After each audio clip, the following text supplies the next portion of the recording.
नमस्कार, आपण पाहताय महाराष्ट्र संध्या न्यूज चॅनेल आवाज महाराष्ट्राचा। नमस्कार, जय भीम। युनायटेड रिपब्लिकन पक्षाचे राष्ट्रीय अध्यक्ष भाई तानसेन ननावरे यांनी ही बातमी पाठवली आहे। मुखेड गावात सत्याग्रहाच्या स्मरणार्थ एक स्मारक बांधण्याचे काम महाराष्ट्र राज्य सरकारने 2004 मध्ये हाती घेतले होते। 2.5 हेक्टर जमीन मंजूर झाली, जमिनीचे अधिग्रहण देखील झाले, उतारे नोंद देखील झाल्या, परंतु दुर्दैवाने सदर स्मारक अद्याप पूर्ण झाले नाही। एक भकास सांगाडा या ठिकाणी उभा आहे। आपण या चित्रामध्ये पाहताय अशा प्रकारचा हा सांगाडा या ठिकाणी उभा आहे। याबाबतची ही बातमी प्रत्यक्ष भेट दिल्यानंतर युनायटेड रिपब्लिकन पक्षाचे राष्ट्रीय अध्यक्ष भाई तानसेन ननावरे यांनी पाठवलेले आहे। ते म्हणतात, परमपूज्य डॉक्टर बाबासाहेब आंबेडकर यांच्या दलित मुक्ती लढ्यातला मैलाचा दगड म्हणजेच मुखेड सत्याग्रह। अस्पृश्यांचा पुढारी कोण, आंबेडकर का गांधी, असा बिकट प्रश्न गांधीने निर्माण केला। डॉक्टर आंबेडकर जर अस्पृश्यांचे प्रतिनिधी म्हणून आमंत्रित केले असतील, मी मोहनदास करमचंद गांधी गोलमेज परिषदेवर बहिष्कार घालेन, गोलमेज परिषदेला तोंड दाखवणार नाही, बघणार नाही। गांधी हट्ट सोडेना। पुन्हा दुसऱ्या गोलमेज परिषदेचे आयोजन केले, तेव्हा देखील गांधीने अडेलतट्टूपणाची भूमिका घेतली। पुन्हा तोच पेच निर्माण झाला।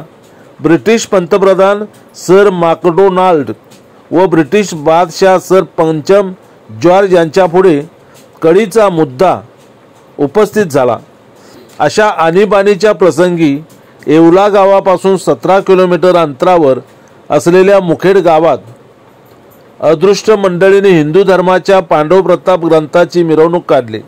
सदर मिरवणुकीवर गावातल्या सवर्ण मंडळीने हल्ला केला। सुरुवातीला काठी लाठीने हल्ला केला, नंतर दगडफेक केली। मिरवणुकीतील अस्पृश्य मंडळींवर पेटते बोळे फेकून आग लावण्यात आली। हिंदू धर्माचा पवित्र ग्रंथ पांडव प्रताप ज्या रथात ठेवला होता, तो रथ व पांडव प्रताप ग्रँड जाळण्यात आला। साधारण 8 ते 10 तास हा संघर्ष सुरू होता। कर्मवीर दादासाहेब गायकवाड यांच्या उजव्या डोळ्याला जबरदस्त मार लागला होता। दादासाहेब रक्तबंबाळ झाले होते। विचूर गावचे विठ्ठल धोंडीबा देखील जायबंदी झाले होते। मिरवणुकीतला हर एक अस्पृश्य स्त्री पुरुष जखमी झाले होते। सर्व जखमींना नाशिकच्या सरकारी दवाखान्यात ॲडमिट केले। हल्लेखोरांवर गुन्हे दाखल करण्यात आले। असं अस्पृश्यांच्या मिरवणुकीवर हल्ला करणारे सवर्ण महात्मा गांधी की जय घोषणा देत होते। सवर्णांच्या हल्ल्याचा प्रतिकार व बचाव करणारे अस्पृश्य मात्र डॉक्टर बाबासाहेब आंबेडकर की जय, भीम भगवान की जय अशा घोषणा देत होते। या सर्व घटनेचा वृत्तांत लंडन टाइम्स या वर्तमानपत्रात छापून आला। दुसऱ्या गोलमेज परिषदेत बाबासाहेबांनी लंडन टाइम्स पेपर परिषदेतल्या सर्व सदस्यांना दिला व महात्मा गांधींच्या तोंडावर फेकला। बाबासाहेबांनी ब्रिटिश पंतप्रधान ब्रिटिश बादशाह यांना प्रश्न विचारला, ज्या गांधींचा जय जयकार करीत मुखेड गावातील अस्पृश्य समाजावर प्राणघातक हल्ला केला गेला, त्या गांधींना अस्पृश्यांचा पुढारी कसे म्हणता येईल? महात्मा गांधी खाली मान घालून शांत बसले। अशा पद्धतीने अस्पृश्य समाजाचा पुढारी कोण हा तिढा मुखेडच्या सत्याग्रहाने सोडवला। त्या मुखेड गावात सत्याग्रहाच्या स्मरणार्थ एक स्मारक बांधण्याचे काम महाराष्ट्र सरकारने सन 2004 मध्ये हाती घेतले। 2.5 हेक्टर जमीन मंजूर झाली, जमिनीचे अधिग्रहण झाले देखील, उतारे नोंद देखील झाल्या, परंतु दुर्दैवाने सदर ऐतिहासिक स्मारक अद्याप पूर्ण झाले नाही। एक भकास सांगाडा तेवढा दिसतोय, अशी या ठिकाणी भेट दिल्यानंतर युनायटेड रिपब्लिकन पक्षाचे राष्ट्रीय अध्यक्ष भाई तानसेन ननावरे यांनी सांगितले। मुखेड गावचे सरपंच चंद्रकांत वाघ यांच्या मार्गदर्शनाखाली स्मारक समितीचे पुनर्गठन करण्याचे निश्चित झाले असून सदर स्मारकाचे अर्धवट बांधकाम त्वरित पूर्ण करण्यात यावे। स्मारकाभोवती संरक्षण भिंत कंपाऊंड वॉल बांधण्यात यावे।